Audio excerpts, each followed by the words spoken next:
O assunto do vídeo de hoje vai ser exigências de capital como uma barreira de entrada. Exigência de capital como uma barreira de entrada. Antes mesmo de entrar no texto em si, o que são essas barreiras de entrada? Vamos para uma situação prática. Você resolve que vai abrir uma empresa e essa empresa está num determinado setor. Vamos supor que esteja no setor calçadista. Então você vai abrir uma fábrica que produza calçados. E aí, quando você quer entrar nesse mercado, existem barreiras de entrada a este mercado. Existem barreiras de entrada, são algumas. Entre elas, economias de escala, por exemplo. Às vezes as empresas que estão ali competindo naquele segmento, naquele setor específico, existe uma economia de escala, eles produzem em larga escala. Então isso, para você que é um novo no mercado, que vai entrar no mercado calçadista, é um problema, né? Uma barreira de entrada, que você não consegue produzir nessa quantidade. Diferenciação de produtos, já tratei no vídeo passado também, quando os produtos são muito diferenciados, que os clientes são muito fiéis àqueles produtos. Isso é uma barreira de entrada. E no vídeo de hoje, então, terceira barreira de entrada, né? Exigências de capital. O que isso significa? A necessidade de investir grandes recursos financeiros para entrar na concorrência cria um terceiro tipo de barreira de entrada. Grandes quantias de capital podem ser necessárias para a construção de instalações para a produção. Pesquisa e desenvolvimento, publicidade, oferecer crédito ao consumidor em estoques. Há alguns anos, por exemplo, a Xerox foi astuta ao criar uma barreira de capital arrendando suas copiadoras em vez de apenas vendê-las.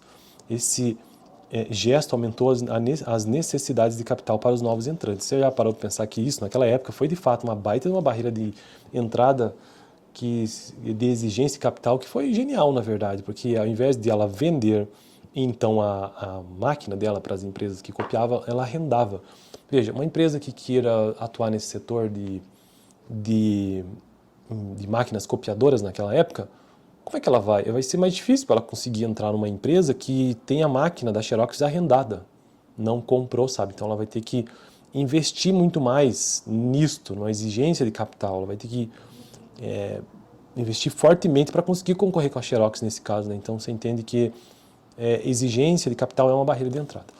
Bom, então este é o assunto do vídeo de hoje, extremamente curto e rápido. E por que eu estou falando sobre isso? Porque estou construindo uma playlist nesse canal sobre administração estratégica, bem básica, né? E o livro texto base é este aqui. E administração estratégica, basicamente, então, funciona a partir da identificação de oportunidades e ameaças do ambiente externo à empresa. Toda empresa ela tem um ambiente externo e um ambiente interno. Ambiente externo, identificação de oportunidades e ameaças. E ambiente interno, a identificação de pontos fortes e fracos. Neste momento estou tratando sobre ambiente externo à empresa. Ou seja, identificação de oportunidades e ameaças.